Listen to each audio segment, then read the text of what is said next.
Halo sahabat Des, apa kabar?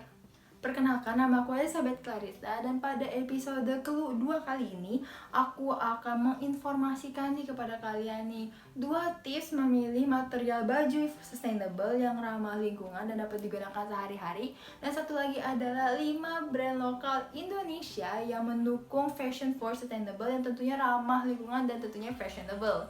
Ayo lanjut. Fashion yang sehat sangat penting loh teman-teman. Mengingat sektor fashion merupakan penyumbang pencemaran yang tinggi nih untuk bumi teman-teman. Nah, material yang paling pertama yang harus kita perhatikan adalah kain ya teman-teman.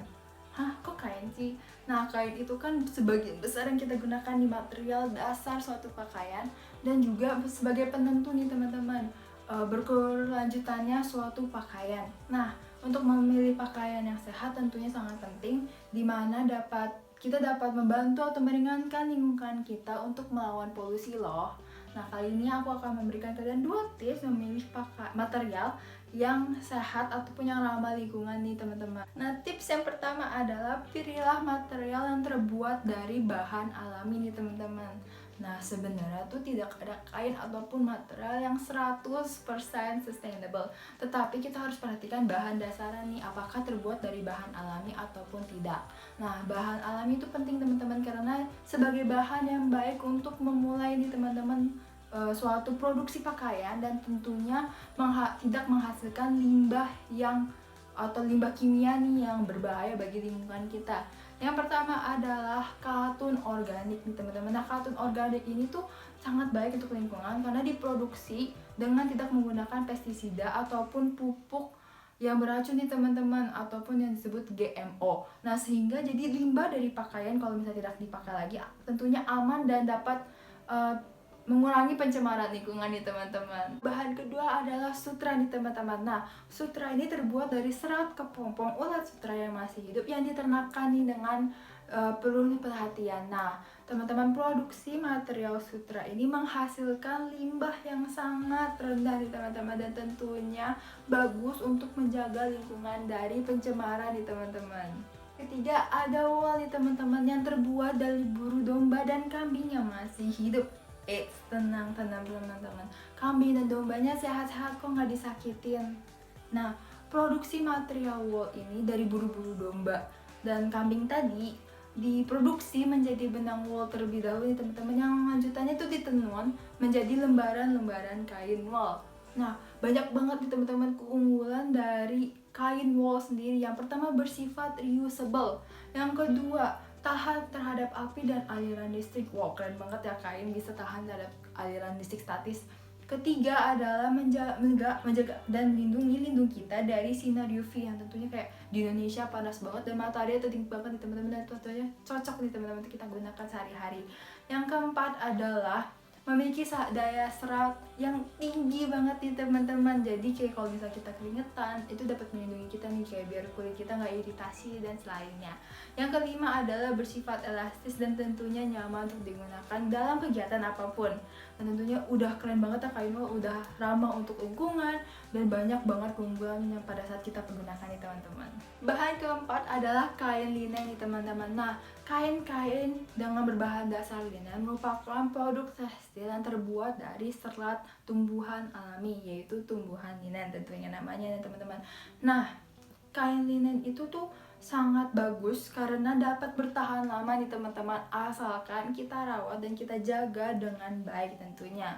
Nah, kain linen ini tuh mau memiliki sifat yang cukup kaku tetapi tetap diperhitungkan sebagai bahan material pakaian yang nyaman digunakan dalam kegiatan sehari-hari nih teman-teman.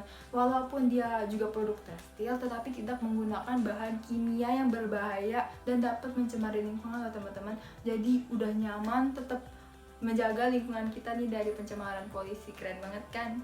Bahan kelima adalah kain rami. Nah, kain rami sendiri terbuat dari serat rami. Nah, mungkin banyak banget nih teman-teman yang pernah dengar kain rami tapi tidak pernah dengar serat rami. Nah, serat rami sendiri terbuat dari pengolahan kayu dan juga batang tumbuhan rami. Nah, kain rami memiliki banyak sekali keunggulan teman-teman. Yang pertama yaitu tahan akan jamur dan bakteri, bersifat elastis dan juga nyaman digunakan dan tidak merawan nih teman-teman. Jadi dalam kegiatan apapun kita aman menggunakan pakaian yang terbuat dari kain rami. Yang ketiga, memiliki daya serap yang sangat tinggi nih teman-teman. Sama seperti bahan linen atau kain linen, bagus banget untuk kita yang berkegiatan banyak dan melindungi kita nih dari kulit yang iritasi teman-teman. Keren banget kan nih teman-teman. Selain itu, karena terbuat dari bahan kayu dan batang tumbuhan, maka hasil ataupun limbah yang dihasilkan itu tentunya sangat dikit dan tidak dapat membahayai lingkungan kita nih teman-teman. Keren banget kan? Nah teman-teman, kelima, material bahan alami yang aku udah sebutkan yang terbuat dari serat nabati dan juga hayati memiliki jejak ekologis yang lebih ringan daripada bahan-bahan sintetis teman-teman. Yang artinya kain bahan alami tersebut dapat didaur ulang dan dapat terurai secara hayati teman-teman, yang tentunya bagus untuk menjaga lingkungan kita. Nah, aku juga mau memperingati nih sahabat-sahabat Dash bahwa istilah seperti perawatan mudah, tahan kerut, bebas noda itu tuh seringkali menarik perhatian kita ya teman-teman. Tetapi memiliki arti bahwa kain-kain tersebut telah diolah dengan bahan kimiawi nih teman-teman, yang tentunya buruk banget untuk lingkungan kita. Jadi jangan mudah tertipu ya sahabat Dash. Tips kedua yaitu pilihlah material dengan pewarna alami nih teman-teman. Nah, pakaian dengan pewarna alami tentunya penting sebagai salah satu faktor dalam fashion for sustainable nih teman-teman. Pakaian dengan pewarna alami itu sangat aman digunakan di kulit pertama, dan kedua, ketika pakaian tersebut rusak, pewarna tersebut tidak mencemari atau membahayai lingkungan kita nih teman-teman, kayak jatuhnya ke air ataupun ke tanah. Nah, pakaian dengan pewarna alami itu biasanya didapat dari mana sih teman-teman? Biasanya didapat dari ekstrak buah-buahan seperti kayak buah bit dan selainnya, yaitu terus ada ekstrak dari sayuran-sayuran hijau dan dari sumber lain seperti kain ataupun akar pohon nih teman-teman. Nah, pewarna alami ini sedikit berbeda sifatnya dengan pewarna sintetis, walaupun tidak bertahan lama, tetapi memiliki jangkauan warna yang sangat luas, dan tentu warna yang ditampilkan lebih tajam nih teman-teman karena terbuat langsung secara alami dari sumber-sumber tersebut. Saat ini kesadaran sangat penting dalam bergaya hidup yang eco-friendly semakin meningkat. Nah, sehingga kepekaan terhadap bergaya hidup yang bersifat ramah lingkungan pun menjamur nih teman-teman di industri fashion, terutama di Indonesia. Mulai dari produksi hingga packaging pun menjadi perhatian penting beberapa brand lokal di Indonesia nih teman-teman. Nah, pada kesempatan kali ini aku mau meracuni kalian 5 brand lokal Indonesia yang tentunya menjaga fashion for sustainable dan tetap stylish. Nah teman-teman, brand lokal pertama yang aku mau racuni ke kalian yaitu Sejauh Mata Memandang. Nah, brand lokal ini berkonsep slow fashion di mana setiap kainnya diproduksi langsung oleh pengrajin lokal dari berbagai wilayah di Indonesia seperti Sumba, Bali, dan juga Jawa. Nah, kain yang terbuat pun berbahan dasar alami loh teman-teman, dari serat tumbuhan ataupun serat batang. Nah, walaupun terbuat dari bahan-bahan alami nih kainnya, tetapi style dari brand lokal ini tuh tetap oke banget loh teman-teman. Mulai dari outernya, mulai dari atasannya, mulai dari dressnya, dan masih banyak lagi. Brand lokal kedua yang ingin aku racuni ke teman-teman yaitu Biasa. Walaupun namanya biasa, tetapi hasil-hasil produksinya pun tidak biasa loh teman-teman, dan juga bahan material dari pakaian mereka. Nah, Biasa ini berbasis di Jakarta dan juga di Bali. Nah teman-teman, brand Biasa ini dikenal dengan potongan busananya yang unik, detail, dan juga artificial loh teman-teman. Bahan-bahan material dari pakaian busana dari brand Biasa ini pun juga terbuat dari bahan-bahan alami yang diproduksi langsung oleh pengrajin-pengrajin lokal. Bahan-bahan alami tersebut disulap menjadi pakaian yang minimalis namun juga stylish. Nah, brand ketiga yang aku mau racunin ke tempat teman adalah 100 Kapas. Yes, mungkin teman-teman udah bisa nebak nih.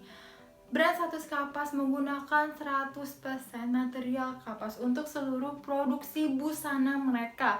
Nah, brand 100 Kapas ini memiliki tujuan atau goals untuk tetap menjaga lingkungan sekitar nih teman-teman.